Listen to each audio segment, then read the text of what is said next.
Hi everyone, welcome to Fife and Ori, chapter 17 of Picture of Dorian Gray. We are almost there, guys. And last time we had opium dens in the seedy side of London town. But I mean, who knows what we're going to have in chapter 17? Let's just get going. A week later, Dorian Gray was sitting in the conservatory at Selby Royal, talking to the pretty Duchess of Monmouth, who with her husband, a jaded-looking man of 60, was amongst his guests. It was tea time, and the mellow light of the huge lace-covered lamp that stood on the table lit up the delicate china and hammered silver of the service, at which the Duchess was presiding. Her white hands were moving daintily among the cups, and her full red lips were smiling at something that Dorian had whispered to her. Lord Henry was lying back in a silk-draped wicker chair looking at them. On a peach-coloured divan sat Lady Narborough, pretending to listen to the Duke's description of the last Brazilian beetle that he had added to his collection. 3 young men in elaborate smoking suits were handing tea cakes to some of the women. The house party consisted of 12 people, and there were more expected to arrive on the next day. "What are you two talking about?" said Lord Henry, strolling over to the table and putting his cup down. "I hope Dorian has told you about my plan for rechristening everything, Gladys. It is a delightful idea." "But I don't want to be rechristened, Harry," rejoined the Duchess, looking up at him with her wonderful eyes. "I am quite satisfied with my own name, and I am sure Mr. Gray should be satisfied with his." "My dear Gladys, I would not alter either name for the world. They are both perfect. I was thinking chiefly of flowers. Yesterday I cut an orchid from my buttonhole. It was a marvellous spotted thing, as effective as the 7 deadly sins. In a thoughtless moment I asked one of the gardeners what it was called. He told me it was a fine specimen of Robinsoniana or something dreadful of that kind. It is a sad truth, but we have lost the faculty of giving lovely names to things. Names are everything. I never quarrel with actions. My one quarrel is with words. That is the reason I hate vulgar realism in literature. The man who calls a spade should be compelled to use one. It is the only thing he is fit for." "Then what should we call you, Harry?" she asked. "His name is Prince Paradox," said Dorian. "I recognise him in a flash," exclaimed the Duchess. "I won't hear of it," laughed Lord Henry, sinking into a chair. "From a label there is no escape. I refuse the title." "Royalties may not abdicate," fell as a warning from pretty lips. "You wish me to defend my throne, then?" "Yes." "I give the truths of tomorrow." "I prefer the mistakes of today," she answered. "You disarm me, Gladys," he cried, catching the wilfulness of her mood. "Of your shield, Harry, not of your spear." "I never tilt against beauty," he said, with a wave of his hand. "That is your error, Harry. Believe me, you value beauty far too much." "How can you say that? I admit that I think it is better to be beautiful than to be good, but on the other hand, no one is more ready than I am to acknowledge that it is better to be good than to be ugly." "Ugliness is one of the 7 deadly sins, then," cried the Duchess. "What becomes of your simile about the orchid?" "Ugliness is one of the 7 deadly virtues, Gladys. You, as a good Tory, must not underrate them. Beer, the Bible, and the 7 deadly virtues have made our England what she is." "You don't like your country, then?" she asked. "I live in it." "That you may censor it, the better." "Will you have me take the verdict of Europe on it?" he inquired. "What do they say of us?" "That Tartuffe has emigrated to England and opened a shop." "Is that yours, Harry?" "I give it to you." "I could not use it. It is too true." "Ah, you need not be afraid. Our countrymen never recognise a description." "They are practical." "They are more cunning than practical. When they make up their ledger, they balance stupidity by wealth and vice by hypocrisy." "Still, we have done great things." "Great things have been thrust upon us, Gladys." "We have carried their burden." "Only as far as the Stock Exchange." She shook her head. "I believe in the race," she cried. "It represents the survival of the pushing." "It has development." "Decay fascinates me more." What of art? She asked. It is a malady. Love? An illusion. Religion? The fashionable substitute for belief. You are a skeptic. Never. Skepticism is the beginning of faith. What are you? To define is to limit. Give me a clue. Threads snap. You would lose your way in the labyrinth. You bewilder me. Let us talk of someone else. Our host is a delightful topic. Years ago he was christened Prince Charming.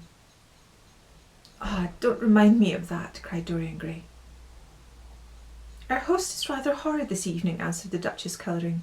I believe he thinks that Monmouth married me on purely scientific principles as the best specimen he could find of a modern butterfly.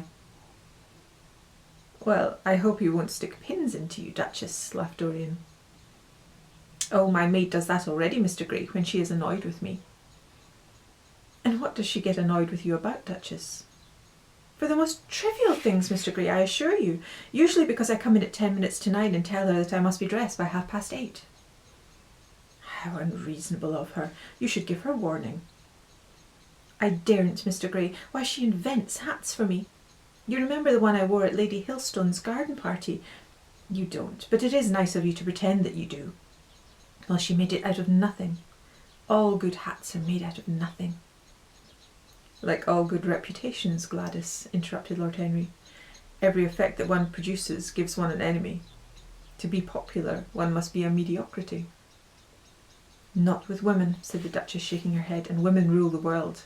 I assure you we can't beat bare mediocrities. We women, as someone says, love with our ears, just as you men love with your eyes, if you ever love at all. It seems to me that we never do anything else, murmured Dorian. Ah, then you never really love, Mr. Gray, answered the Duchess with mock sadness. My dear Gladys, cried Lord Henry, how can you say that? Romance lives by repetition, and repetition converts an appetite into an art. Besides, each time that one loves is the only time one has loved. Difference of object does not alter singleness of passion, it merely intensifies it. We can have in life but one great experience at best, and the secret of life is to reproduce that experience as often as possible. Even when one has been wounded by it, Harry, asked the Duchess after a pause. Especially when one has been wounded by it, answered Lord Henry. The Duchess turned and looked at Dorian Gray with a curious expression in her eyes. What do you say to that, Mr. Gray? She inquired. Dorian hesitated for a moment, then he threw back his head and laughed. I always agree with Harry, Duchess. Even when he is wrong? Harry is never wrong, Duchess. And does his philosophy make you happy? I have never searched for happiness. Who wants happiness? I have searched for pleasure. And found it, Mr. Gray? Often. Too often. The Duchess sighed. I am searching for peace, she said, and if I don't go and dress, I shall have none this evening.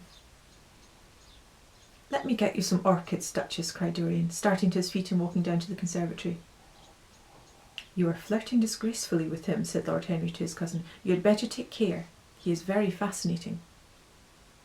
If he were not, there would be no battle. Greek meets Greek, then. I am on the side of the Trojans. They fought for a woman. They were defeated. There are worse things than capture, she answered. You gallop with a loose rein. Pace gives life, was the riposte. I shall write it in my diary tonight. What? That a burnt child loves the fire. I am not even singed. My wings are untouched. You use them for everything, except flight. Courage has passed from men to women. It is a new experience for us. You have a rival. Who? He laughed. Lady Narborough, he whispered. She perfectly adores him. You fill me with apprehension. The appeal to antiquity is fatal to of us. Fatal to us who are romanticists. Romanticists, you have all the methods of science. Men have educated us, but not explained you. Describe us as a sex, was her challenge. Sphinxes, without secrets. She looked at him, smiling. How long Mr. Gray is, she said. Let us go and help him. I have not yet told him the colour of my frock. Ah, you must suit your frock to his flowers, Gladys. That would be a premature surrender. Romantic art begins with its climax. I must keep an opportunity for retreat. In the Parthian manner? They found safety in the desert. I could not do that. Women are not always allowed a choice, he answered, but hardly had he finished the sentence before from the far end of the conservatory came a stifled groan, followed by the dull sound of a heavy fall. Everybody started up. The Duchess stood motionless in horror. And with fear in his eyes, Lord Henry rushed through the flapping palms to find Dorian Gray lying face downward on the tile floor in a death-like swoon. He was carried at once into the blue drawing room and laid upon one of the sofas. After a short time he came to himself and looked round with a dazed expression. What has happened? He asked. Oh, I remember. Am I safe here, Harry? He began to tremble. My dear Dorian, answered Lord Henry, you merely fainted, that was all. You must have overtired yourself. You had better not come down to dinner. I will take your place. No, I will come down, he said, struggling to his feet. I would rather come down.